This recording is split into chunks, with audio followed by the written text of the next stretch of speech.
Good morning students.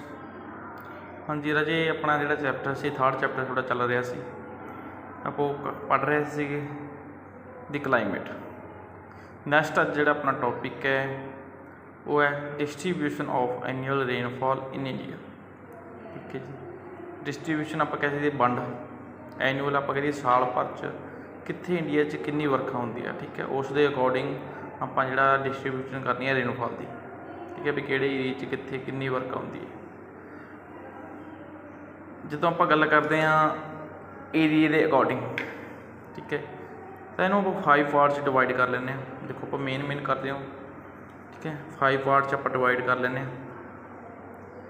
First जो area गा वो कि एरिया ऑफ हैवी रेनफॉल, जिथे बहुत ज़्यादा बरखा होंगी है, अबव 200 सेंटीमीटर, 200 सेंटीमीटर तो उपर जिथे बरखा होंगी है वो एरिए रखा जाता हैवी रेनफॉल एरिया। ठीक है, उस तो हेठां आ जाता एरिया ऑफ हाई रेनफॉल। उस तो बाद किहड़ा आ जाता हाई रेनफॉल एरिया किहड़े होंदे जिथे 150 तो लैके 200 सेंटीमीटर तक जी रेनफॉल वो होंदी है राजे। ठीक है, पहला हैवी, फिर हाई, फिर मॉडरेट। आप कह दीए जिथे मॉडरेट होंदी है, ठीक है, ठीक ठाक होंदी है, विचकार आप कह दीए विच ना ज़्यादा ना घट, वो एरिए होंदे ने उत्थे कितनी सेंटीमीटर जी रेनफॉल होंदी है 100 to 150। ठीक है, नैक्सट आप गल करांगे एरिया ऑफ लो रेनफॉल, जिथे घट वर्खा होंदी है, जिथे लो रेनफॉल होंदी है वो हो गया 50 to 100। नैक्सट आप करांगे एरिया ऑफ वैरी लो, जिथे बहुत ज़्यादा आप कह दी ना मात्र रेनफॉल होंदी है। सकैंडी आप कह दी रेतले जिहड़े एरिए होंदे ने, मारूथल एरिया, ठीक है, उत्थे कितनी होंदी उत्थे 50 तो बिलो, 50 सेंटीमीटर तो घट। ठीक है, ये 5 पार्ट में डिवाइड किया गया। अगे आप इन्हों एक्सप्लेन करते हैं। देखो फस्ट जो area of heavy rainfall, this area extend in narrow belt in which annual rainfall is more than 200 centimetre. एक बेल्ट की तरह एक पतली आप कह दीए नैरो तंग बेल्ट के रूप में फैलिया हुआ एरिया किहड़ा in the long and narrow coastal belt from Dadra and Nagar Haveli to Trivandrum. The southwestern monsoon winds comes from Arabian Sea to western slopes of Western Ghat, bringing heavy rainfall. Konkan and Malabar coast receive continuous rainfall May to October for 5 months. Clear जी, जी ये belt है, ठीक है, west की जी belt है western घाट। जब आप India का map देखते हैं, ठीक, आप तुहानूं पहला समझाया सीगा भी इंडिया के मैप च एक साइड ने वैस्टर्न घाट, एक साइड ने ईस्टर्न घाट। ठीक है, जो इंडिया के आप कहिए लैफ्ट हैंड अपने वैस्टर्न घाट ने तो राइट हैंड अपने ईस्टर्न घाट ने। ठीक है, वैस्टर्न घाट च आप कह दिए दादरा नगर हवेली तो लैके, ठीक है, ये जी एक लंबी त्रिवेंद्रमपुरम तक जाती है जी पट्टी बेल्ट। ठीक है, उत्थे जी बहुत ज़्यादा वर्खा होंगी है। ठीक है, ये एरिए में कितने रखा जाता हैवी रेनफॉल च। इस तो इलावा जोड़े एरिया आते हैं जी सैकेंड डे वो आप कह रेनफॉल एरिया कितने है north east part of country. It is include Darjeeling, Bengal, Dooars, middle and lower valley of Assam, southern Arunachal Pradesh and mountainous area of Meghalaya. The Shillong plateau and slope facing Bangladesh receive heavy rainfall.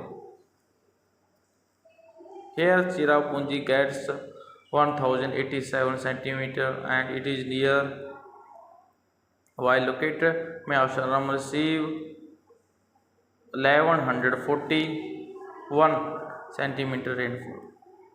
ठीक है, ये एरिए ने राजे जिथे मोस्ट म्यासराम, ठीक है, इन्हों अंडरलाइन कर लो, मोस्ट आप कह दिए इंडिया का जिथे हैवी रेनफॉल होंगी है। ठीक है जी, उस तो बाद बिसाइड दिस इस तो इलावा the island of Andaman Nicobar Lakshadweep also fall under the category of this area of rain heavy rainfall.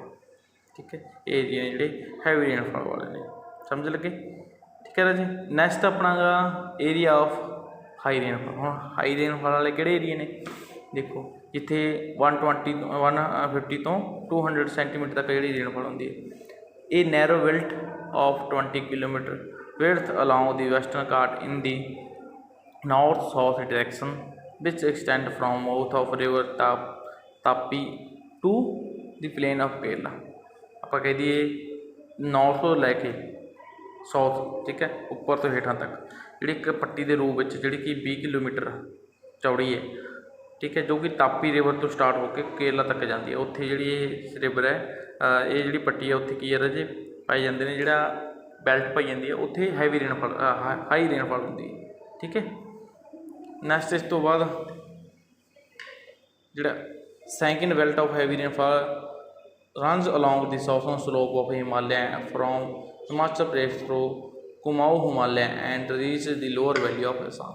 इस सेकंड पट्टी है, ठीक है। थर्ड बेल्ट है जी extend in north south direction which is include Tripura Manipur Mikir hills they receive almost 200 centimetre of rainfall, ठीक है। एरिए की ने 200 सेंटीमीटर तक आप कह दिए रेनफॉल रिसीव करते हैं, ठीक है। ये सी अपने एरिए राजे हाई रेनफॉल वाले। नैक्सट अपना है राजे area of moderate rainfall.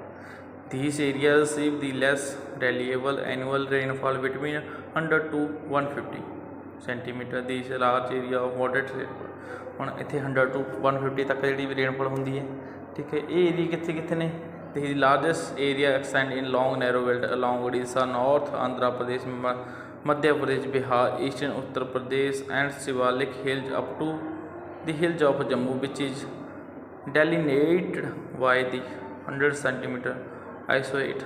The hills relief of Chota Nagpur plateau receive rainfall by the two branches of monsoon winds and cyclone of Bay of Bengal। Area ने मॉडरेट वाले the second belt जी moderate rainfall है कितनी हैगी ये 80 kilometre width on the eastern coastal extending from Nellore Andhra Pradesh to southern Calimere point which is also call the Coromandel coast. हम जे आप ईस्ट जो कोस्टल एरिया गा ईस्टर्न कोस्टल एरिया उधर गल करते हैं, उधर आंध्र प्रदेश के जोड़े नलहौर तो लैके, ठीक है जी, साउथन कैलीमेयर तक जिथे आप जिन्होंने कोरोमंडल कोस्ट कहा जाता, ये एरिया की राजे मॉडरेट रेनफॉल वाला, ठीक है। जी थर्ड आप बेल्ट की गल करते हैं, एक ही है Narmada river on the eastern slope of western Ghat to Kanyakumari, ये जी थर्ड की बेल्ट से, ठीक है। ये मॉडरेट आप कह दिए एरिए ने जिथे रेनफॉल होती। नैक्सट अपना एरिया ऑफ लो रेनफॉल जिथे घट दी रेनफॉल होती। In this category semi arid area which receive an average rainfall of 50 to 100 centimetre are include. वो एरिया आते हैं जिथे 50 तो लैके 100 सेंटीमीटर तक जी रेनफॉल होंगी है। This area extend along the frontier of India with Jammu in north to Kanyakumari in extreme south. It include western Madhya Pradesh western Uttar Pradesh Punjab Haryana eastern Rajasthan eastern Gujarat interior Maharashtra Tamil Nadu Karnataka and southern Andhra Pradesh. ये एरिए ने राजे की ने जोड़े लो रेनफॉल वाले ने, ठीक है। Generally these are the also rain shadow area lying in the western part of the state. Monsoon winds either we come dry till the reach here or due to surface configurations they cannot reach the right height and straightway pass through these areas, ठीक है। हम next अपना जोड़ा point वो आ रहा जी areas of scanty rainfall. Scanty rainfall आप कहते जिथे बिल्कुल नाम मात्र आप कह दिए बर्फ होती है, ठीक है। These dry area receive less than 50 centimetre annual rainfall. 50 centimetre तो घट जी रेनफॉल इतने होंगी है। This include the territories behind Zaskar mountain range from Ladakh to Karakoram. Ladakh तो लेकर कराकोरम तक जोड़े एरिया का area of Kutch and western Rajasthan. West जो कच्छ का एरिया तो वैसटर्न राजस्थान का एरिया ये इस आप कह दिए ग्रुप च आते हैं। And southern area of Punjab and Haryana. Punjab तो हरियाणा का जो साउथर्न पार्ट है वो भी इस एरिए आता है जिथे कि जी आप कह दिए रेनफॉल कितनी होंगी है 50 टू जी बिलो होंगी है, ठीक है, घट होंगी है lace than 50 centimetre. Beside this area about 100 kilometre wide belt falling in the Deccan प्लेटू in north south direction also receives scanty rainfall. ਜਿਹੜਾ ਆਪਣਾ ਡੈਕਨ ਪਲੇਟਿਊ ਉਹਦੇ ਨੌਰਥ ਤੋਂ ਲੈ ਕੇ ਸਾਊਥ ਡਾਇਰੈਕਸ਼ਨ 'ਚ ਇੱਕ ਬੈਲਟ ਫੈਲੀ ਹੋਈ ਹੈ, ਜਿੱਥੇ ਕਿ ਆਪਾਂ ਕਹਿ ਦਈਏ ਬਹੁਤ ਜ਼ਿਆਦਾ ਘੱਟ ਜਿਹੜੀ ਰੇਨਫਾਲ ਹੁੰਦੀ ਹੈ। ਦਿਸ area extend from Satpura Hills and run along the eastern slope of Western Ghat through the central district of Karnataka and reaches the Kurnool district. Next of Andhra Pradesh, Kurnool ਜਿਹੜਾ district ਸੀ ਆਂਧਰਾ ਪ੍ਰਦੇਸ਼ ਦਾ ਉੱਥੇ, ਠੀਕ ਹੈ ਜੀ। This area totally rain shadow area expected Rajasthan. In Rajasthan region, hot and dry winds moving from Balochistan obstruct the path of monsoon winds of Rabi season, due to the which there is no rain in this area. The monsoon winds of Bay of Bengal branch shower most of rainfall in the eastern part of the country, and they are also almost dry when they reach this area. Main ਇੱਥੇ ਜਿਹੜੀ ਆਪਾਂ ਕਹਿ ਦਈਏ main ਵਰਖਾ ਕਾਹਦੇ ਨਾਲ ਹੁੰਦੀ ਹੈ, ਮੇਨ ਰੇਨਫਾਲ ਕਾਹਦੇ ਨਾਲ ਹੁੰਦੀ ਆ, ਜਿਹੜੀ ਬੇ ਆਫ ਬੰਗਾਲ ਤੋਂ ਵਿੰਡਸ ਆਉਂਦੀਆਂ ਮੌਨਸੂਨ ਵਿੰਡਸ ਉਹ ਕਰਦੀ thus we may conclude that the annual distribution of rainfall in a country has three main features. Three features ਜਿਹੜੇ ਨੇ, the amount of rainfall gradually decrease from Bengal toward the west and the northwest. In case of peninsular plateau, also the amount of rainfall decreases as one move from western and eastern Ghat toward the interior part. The windward side slopes receive the higher rainfall. ਇਹ 3 reason ਸੀ।